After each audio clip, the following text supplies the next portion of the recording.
So இந்த வீடியோவில் நம்ம ஸ்பெசிஃபிக்காக ஒரு மொமெண்டம் ட்ரேடிங் ஸ்ட்ராட்டஜி பற்றி பார்க்க போகிறோம்.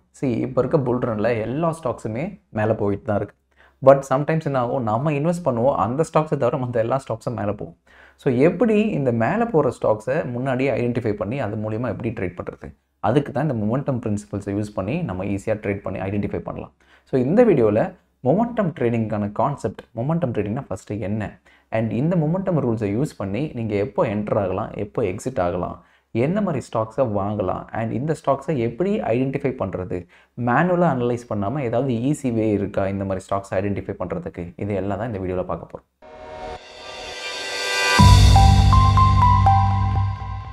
ஸோ மொமெண்டம் ட்ரேடிங்னா எப்போவுமே மார்க்கெட்டில் பை லோ செல் ஹை அதான் சொல்லுவாங்க. பட் மொமெண்டம் ட்ரேடிங் அதுக்கு அப்படியே opposite. Buy high sell higher. So ஒரு பர்டிகுலர் ஸ்டாக் நீங்கள் வந்து 100 ரூபாயில் இருக்குது, அது 50 ரூபாய்க்கு போனால் தான் நிறைய பேர் வாங்குவாங்க. நம்ம என்ன பண்ண போகிறோம்னா 100 ரூபாயில் இருக்க ஸ்டாக்கு 120 ரூபா போகிற வரைக்கும் வெயிட் பண்ணுவோம். ஒன்ஸ் 120 ரூபா போயிடுச்சுன்னா we are buying at the high price of 120 ரூபா வாங்கிட்டு அது 150 ரூபாய்க்கு விற்போம். ஸோ இதுதான் இந்த மொமெண்டம் ரூல்ஸ்.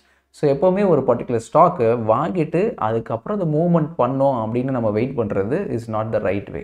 அதுக்கு பதிலாக மொமெண்டம் ரூல்ஸ் என்ன சொல்லுதுன்னா, ஃபார் அன் எக்ஸாம்பிள் ஒரு பர்டிகுலர் ட்ரெயின் இருக்குன்னா, அந்த ட்ரெயின் நல்லா ஃபாஸ்ட்டாக போயிட்டே இருக்குன்னா, ஏதாவது ஒரு இடத்துல ஸ்லோ டவுன் ஆகுது, ஓகே அந்த ஒரு பர்டிகுலர் ஸ்டேஷனில் ஸ்லோ டவுன் ஆகுதுன்னா நீங்கள் அந்த பர்டிகுலர் ஸ்டேஷனுக்குள்ளே ஏறிடுங்க அந்த ட்ரெயினில். ஸோ தட் திருப்பி நெக்ஸ்ட் இந்த கப்புள் ஆஃப் ஸ்டேஷனுக்கு அந்த ஸ்பீட் ஃபர்தராக இன்க்ரீஸ் ஆகிட்டு உங்களோட டெஸ்டினேஷன் ரொம்பவே ஃபாஸ்டராக போகும். So say for an example ஒரு வந்தே பாரத் ட்ரெயின் எடுத்துக்கோங்க. ஸோ அது ஒரு டெஸ்டினேஷன் ஏலேருந்து டெஸ்டினேஷன் பி போகும்போது, அண்ட் போகிற வழியில் ஏதாவது ஒரு இடத்துல இல்லை 2 இடத்துல தான் நிறுத்தும். அந்த இடத்துல நீங்கள் ஏறிட்டிங்கன்னா ஸ்ட்ரெயிட்டாக லாஸ்ட் அந்த டெஸ்டினேஷனுக்கு நீங்கள் ஃபாஸ்ட்டாக வேகமாக போயிடுவீங்க.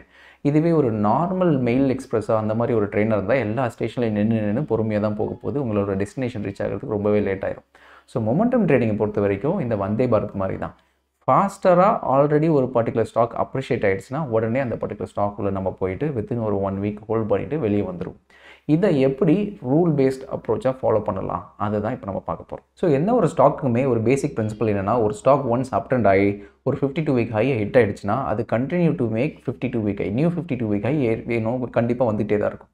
அதேமாதிரி ஒரு ஸ்டாக் ஒரு ஆல் டைம் ஹையை ஹிட் ஆகிடுச்சுன்னா, பெரிய ரேஞ்சில் ரொம்ப நாள் ரேஞ்சிலே இருக்கும், ரொம்ப வருஷம் அந்த ரேஞ்சை பிரேக் அவுட் ஆகாமல் இருக்கும், சடனாக அந்த ரேஞ்சை பிரேக் அவுட் பண்ணி ஆல் டைம் ஹை ஹிட் ஆகிடுச்சுன்னா கடன்னு இன்னும் ஃபர்தராக மேலே தான் போகும். ஸோ இது ஒரு பேசிக் பிரின்சிபல்லே 1994லேயே ஜெகதீஷன் டிட்மர்ன்ற ஒருத்தவங்க பேப்பராகவே பப்ளிஷ் பண்ணியிருக்காங்க. என்ன பப்ளிஷ் பண்ணியிருக்காங்கன்னா, a stock which it's a 52 week high will continue to make new 52 week high. A stock which it's a all time high will continue to make a new all time high.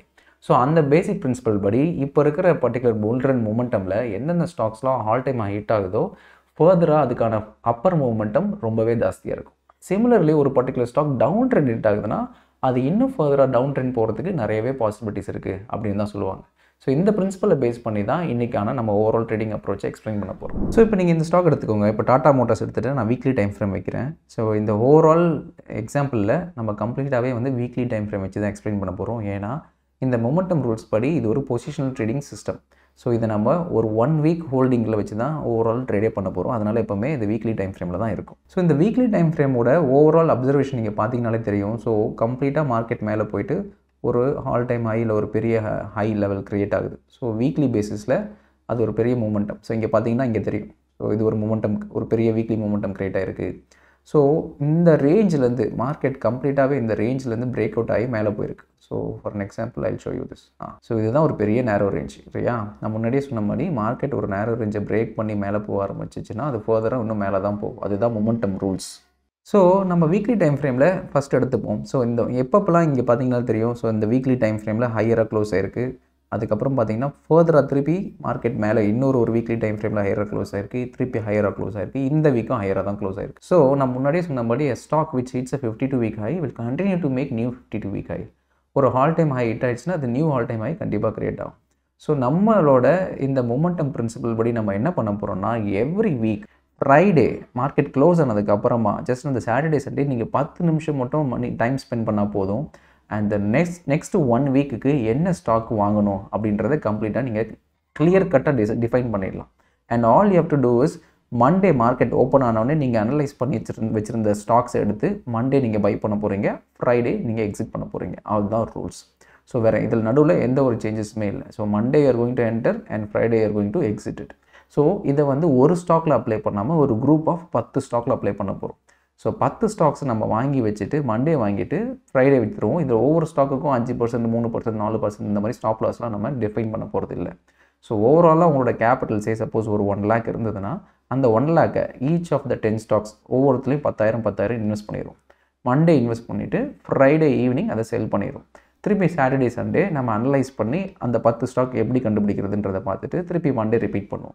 So இதுதான் rules. So next நான் என்ன சொல்ல போகிறேன்னா அந்த 10 ஸ்டாக்கை எப்படி identify பண்ண போகிறோம் அப்படின்றது தான் பார்க்க போகிறோம். ஸோ இந்த மொமெண்டம் ரூல்ஸ் படி நம்ம 10 ஸ்டாக்ஸை ஐடென்டிஃபை பண்ண போகிறோம். இந்த 10 ஸ்டாக்ஸை நம்ம எப்படி ரேண்டமாக ஐடென்டிஃபை பண்ணாமல் அதை மார்க்கெட் கேப்பாக பிரிச்சிருவோம். ஸோ ஏன்னா ஒவ்வொருத்தர் ரிஸ்க் அப்படைட்டுக்கு ஏற்ற மாதிரி அவங்க சூஸ் பண்ணிக்கலாம். நிறைய பேர் என்ன சொல்லுவாங்க, என்னால் ரிஸ்க் அதிகமாக எடுக்க முடியும்வாங்க. அவங்க ஸ்மால் கேப் ஸ்டாக்கை சூஸ் பண்ணலாம். இல்லை எனக்கு மாடரேட்டாக வேணும் அப்படின்றவங்க மிட் கேப் ஸ்டாக்ஸை சூஸ் பண்ணலாம். இல்லை நான் ரொம்ப கன்சர்வேட்டிவ்ன்றவங்க லார்ஜ் கேப் ஸ்டாக்ஸை சூஸ் பண்ணலாம். ஸோ இந்த பர்டிகுலர் கேட்டகரைசேஷன் இருக்கு இல்லையா, அது வந்து பேஸ்ட் ஆன் மார்க்கெட் கேபிடலைசேஷனுக்கு ஏற்ற மாதிரி பிரிச்சிடலாம். ஸோ ஒரு ஸ்டாக் எதெல்லாம் ஸ்மால் கேப் ஸ்டாக்ஸ் அப்படின்னு பார்த்தீங்கன்னா எந்த பர்டிகுலர் ஸ்டாக்ஸ் எல்லோட market capitalisation less than 5,000 crores இருக்கோ அது எல்லாமே ஸ்மால் கேப் ஸ்டாக்ஸ். அண்ட் எந்தெந்த ஸ்டாக்ஸ்லாம் market cap between 5,000 crore to 20,000 crores இருக்கோ அதெல்லாம் மிட் கேப் ஸ்டாக்ஸ். அண்ட் எந்தெந்த ஸ்டாக்ஸோட market cap greater than 20,000 crores இருக்கோ அதெல்லாம் லார்ஜ் கேப் ஸ்டாக்ஸ். ஸோ நம்ம இப்போ என்ன பண்ண போகிறோம்னா சிம்பிளான ஒரு மொமெண்டம் ரூல்ஸை ஃபாலோ பண்ண போகிறோம். லாஸ்ட் 1 வீக்கில் எந்தெந்த ஸ்டாக்ஸ்லாம் ரொம்ப ஹையஸ்ட்டாக அப்ரிஷியேட் ஆகிருக்கோ அதில் டாப் 10 ஸ்டாக்ஸை சூஸ் பண்ண போகிறோம் பேஸ்ட் ஆன் இந்த மார்க்கெட் கேப். சூஸ் பண்ணிவிட்டு மண்டே இன்வெஸ்ட் பண்ணிவிட்டு ஃப்ரைடே அதுலேருந்து எக்ஸிட் பண்ண போகிறோம். இதுதான். இதில் எப்படி நிறைய ஸ்டாக்ஸ் மேலே ஏறி இருக்குது, இதில் எந்தெந்த ஸ்டாக்ஸு இந்த டாப் 10 ஸ்டாக்ஸு அந்த based on last 1 week returns படி எப்படி லாஸ்ட் 1 வீக்கில் இந்த ஸ்டாக் தான் டாப் 10ன்றதை ஐடென்டிஃபை பண்ணோன்னா சிம்பிளான ஒரு ஃப்ரீ டூல் யூஸ் பண்ணி தான். ஸோ நீங்கள் ஸ்க்ரீனர் வெப்சைட் போயிருங்க, screener.in போங்க, அதில் ஸ்க்ரீன்ஸ் அப்படின்றத கிளிக் பண்ணிவிட்டு க்ரியேட் நியூ ஸ்க்ரீன் கொடுங்க.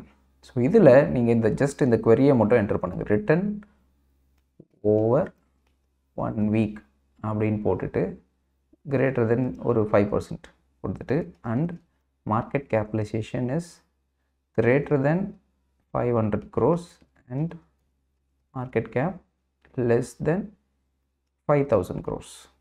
ஸோ நீங்கள் இந்த query கொடுக்குறதுனால என்ன ஆகுதுன்னா லாஸ்ட் 1 வீக்கில் எந்தெந்த ஸ்டாக்ஸில் 5%க்கு மேலே அப்ரிஷியேட் ஆகிருக்கு and market capitalisation greater than 500 crores and less than 5,000 crores கொடுக்கும்போது எல்லா ஸ்மால் கேப் ஸ்டாக்ஸும் வந்துடும்.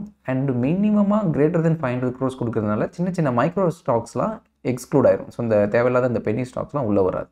ஸோ இப்போ நீங்கள் ரன் queryன்னு கொடுத்தீங்கன்னா லாஸ்ட் 1 வீக்கில் எந்தெந்த ஸ்டாக்ஸ்லாம் ஹையஸ்ட்டாக அப்ரிஷியேட் ஆகிருக்குன்றதை நீங்கள் இங்கே சார்ட் பண்ணால் தெரிஞ்சிடும். ஸோ லாஸ்ட் 1 வீக் பார்த்தீங்கன்னா சரஸ்வதி அந்த மாதிரி லக்ஷ்மி எல்லாமே சாமி பேராக இருக்குது. ஸோ இந்த மாதிரி ஒரு எல்லாமே ஸ்மால் கேப் ஸ்டாக்ஸ்னும் போது சம் ஸ்டாக்ஸ் வந்து நோன் ஸ்டாக்ஸாக இருக்கும், சம் ஸ்டாக்ஸ் வந்து அன்னோன் ஸ்டாக்ஸாக இருக்கும். இப்போ இதெல்லாம் பார்த்தீங்கன்னா ஒரு 700 crore தான் மார்க்கெட் கேபிடலைசேஷன்.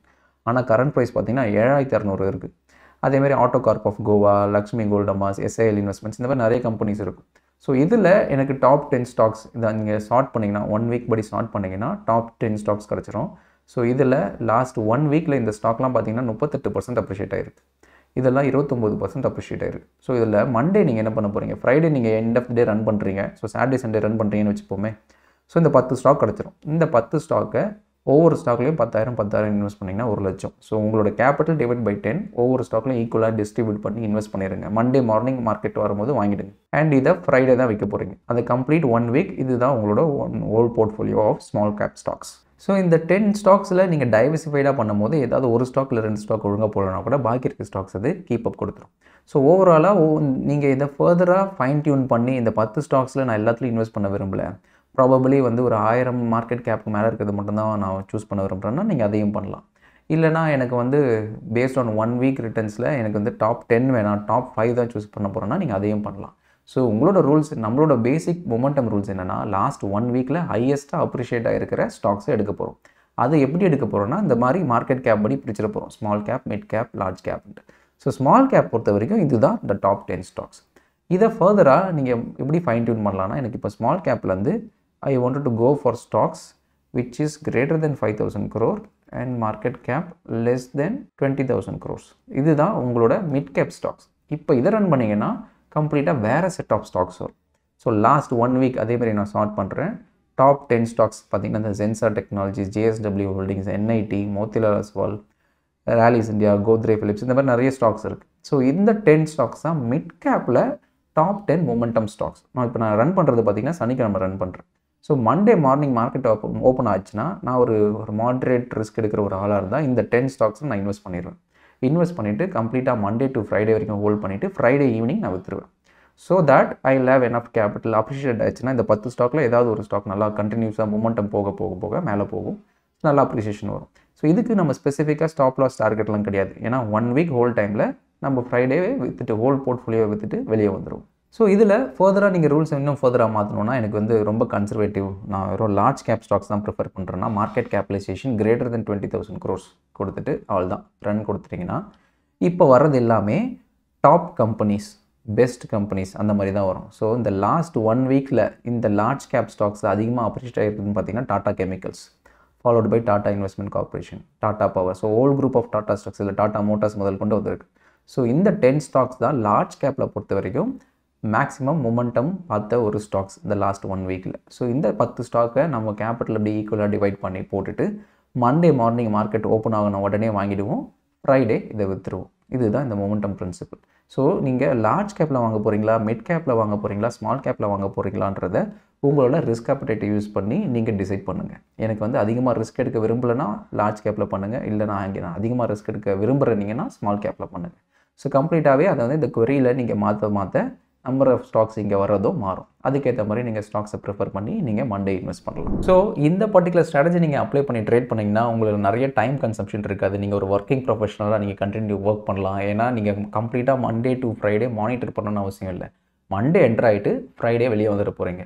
அண்ட் உங்களோட ஓவரால் அனாலிசிஸ் சாட்டர்டே சண்டே ஒரு 10 நிமிஷம் ஸ்பெண்ட் பண்ணால் போதும். அந்த ஸ்க்ரீனர் வெப்சைட்டில் ஈஸியாக உங்களுக்கு எந்தெந்த ஸ்டாக்ஸ்னு கிடச்சிட்ட போது மண்டே மார்க்கெட் ஓப்பன் ஆனோடனே வாங்க போகிறீங்க. ஃப்ரைடே பை த டைம் 3:20 அப்புறமா க்ளோஸ் பண்ணும்போது மார்க்கெட் கிட்ட க்ளோஸ் ஆகும்போது செல் பண்ணிவிட்டு ஓவரால் டெலிவரியை செல் பண்ணிவிட்டு வெளியே வந்துட போகிறீங்க.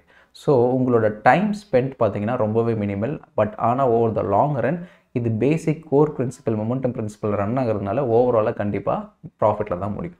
ஸோ நெக்ஸ்ட் வீக்கில் I'll see you guys with some other video. I hope you found this video really helpful. Next week I'll see you guys. Bye.